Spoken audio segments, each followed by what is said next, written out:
Assalamualaikum warahmatullahi wabarakatuh. Perkenalkan nama saya Jandika Erliando dengan NPM 2208260199.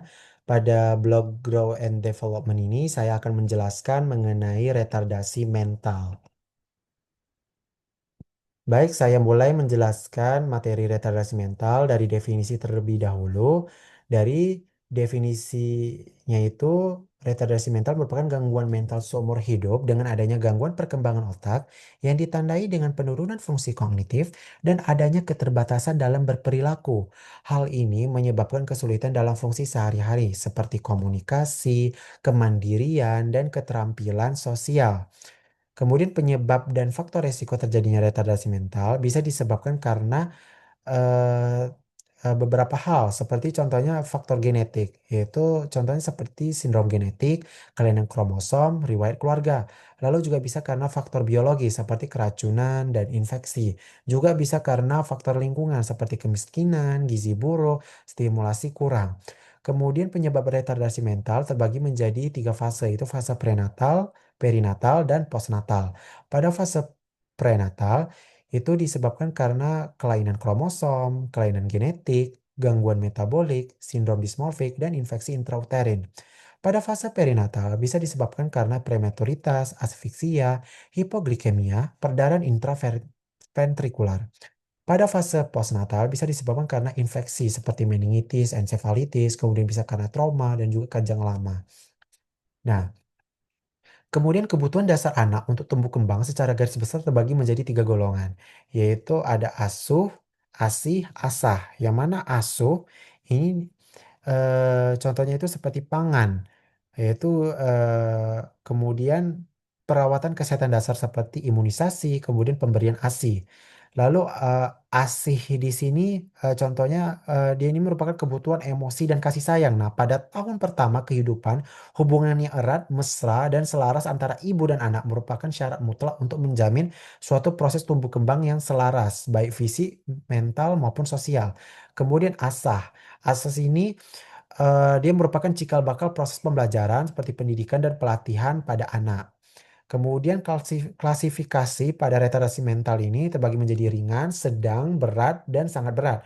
Nah, retardasi mental ringan itu bila IQ-nya itu 50 sampai 70. Nah, pada retardasi mental ringan ini anak mengalami gangguan berbahasa tetapi masih mampu menguasainya untuk keperluan berbicara sehari-hari dan juga mampu mengurus diri sendiri secara independen seperti makan, kemudian mencuci, memakai baju, mengontrol saluran cerna dan kandung kemih meskipun tingkat perkembangan sedikit lebih lambat dari ukuran normal.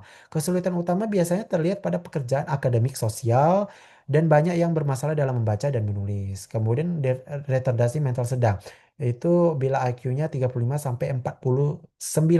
Yang mana retardasi mental sedang itu anak mengalami keterlambatan perkembangan, pemahaman, dan penggunaan bahasa, serta pencapaian akhirnya terbatas.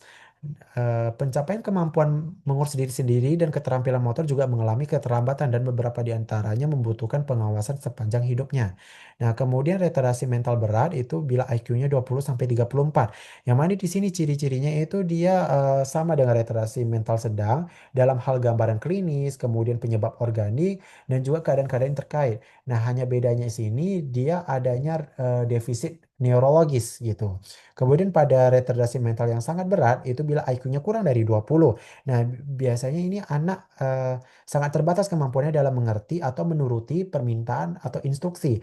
Umumnya anak sangat terbatas dalam hal mobilitas dan hanya mampu pada bentuk komunikasi nonverbal yang sangat elementer.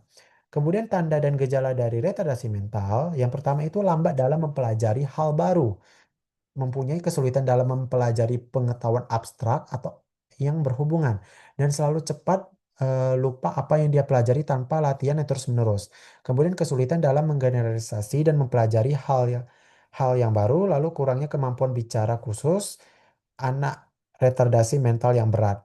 Kemudian cacat fisik dan perkembangan gerak, lalu kemampuan mengurus diri sendiri sangat sulit, lalu tingkah laku dan interaksi yang tidak lazim, lalu tingkah laku kurang wajar yang terus-menerus.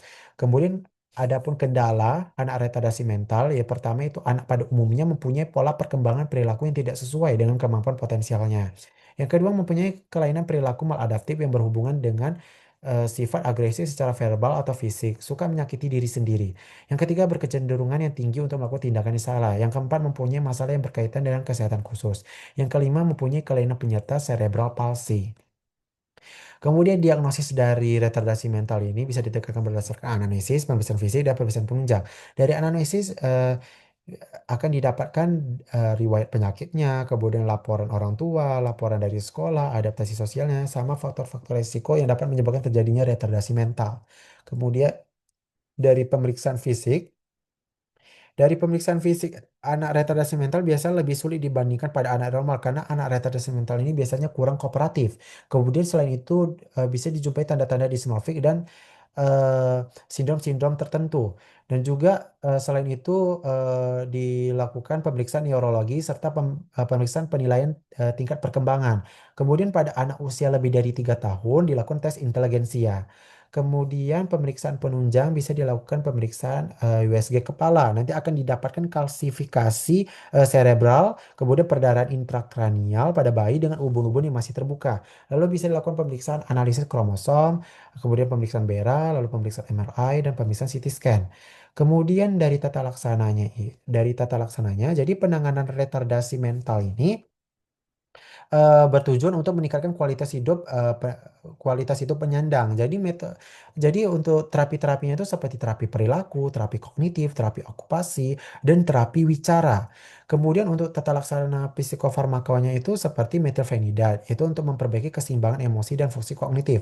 Lalu imipramin itu psikiatri anak. Yang ketiga itu asam glutamat untuk meningkatkan kemampuan belajar. Nah, jadi pengobatan farmakologi seperti obat-obat psikotropika ini juga dapat diberikan untuk mengatasi gejala terkait seperti gangguan perilaku atau kecemasan. Namun, dia tidak bisa mengobati secara permanen retardasi mental ini, tetapi hanya mengurangi gejalanya saja gitu.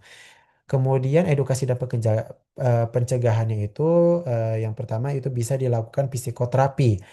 Psikoterapi jadi dapat diberikan kepada anak retardasi mental maupun kepada orang tua anak tersebut walaupun tidak dapat menyembuhkan retardasi mental dengan psikoterapi dan obat-obatan dapat diusahakan perubahan sikap, tingkah laku dan adaptasi sosialnya. Kemudian konseling itu untuk menentukan ada atau tidaknya retardasi mental. Yang ketiga pendidikan. Jadi pendidikan ini untuk menentukan sekolah yang khusus untuk anak retardasi mental, yang mana terbagi menjadi 4 pendidikan untuk anak retardasi mental itu untuk kelas khusus, SLB, panti khusus, dan pusat latihan kerja. Kemudian untuk pencegahannya itu terbagi menjadi pencegahan yang primer, yaitu untuk mencegah terjadinya retardasi mental dan juga pencegahan sekunder untuk mengurangi manifestasi klinis dari retardasi mental. Nah, sebab-sebab retardasi mental yang dapat dicegah antara lain infeksi, trauma, komplikasi kehamilan, gangguan metabolisme, dan kelainan genetik. Baik, terima kasih. Mungkin ini saja presentasi yang saya bisa sampaikan. Ini referensi yang saya gunakan. Ada 5 referensi yang saya gunakan dari buku dan juga dari jurnal. Baik, saya akhiri presentasi saya. Terima kasih. Assalamualaikum warahmatullahi wabarakatuh.